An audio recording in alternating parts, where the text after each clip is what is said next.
ఏమన్నారు make in India అంటే నవ్విండ్రు. ఉత్తగా అదేదో సింహం బొమ్మ పెట్టుకొని చూసుకోవడానికి బాగా చేస్తా ఉన్నారు. మేక్ ఇన్ ఇండియాతో ఏం ఫలితాలు వస్తాయన్నారు.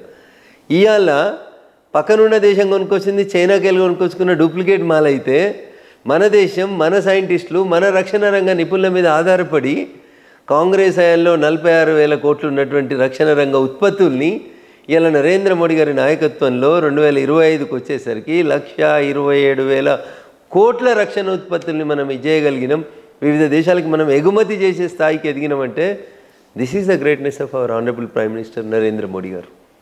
రక్షణ రంగంలో ఎదిగినాం, మేక్ ఇన్ ఇండియాలో ఎదిగినాం, పాలసీ పెరాలసిస్లోంచి దేశం బయటకు వచ్చింది. సుబ్రహ్మణ్య స్వామి గారు ఒక దరఖాస్తు పెట్టి 2G స్పెక్ట్రమ్ మీద దర్యాప్తు జరిపించమని దరఖాస్తు పెడితే ఆయన పిటిషన్ ప్రధానమంత్రి గారి టేబుల్ నుంచి ప్రెసిడెంట్ గారికి పోవడానికి 18 నెలలు పట్టింది. That is the policy paralysis that was there in the Congress. కానీ ఇలా అట్లా లేదు, కుంభకోణం లేదు, అవినీతి లేదు. GST మా మానస పుత్రిక అని చెప్తారు కాంగ్రెస్ వాళ్ళు.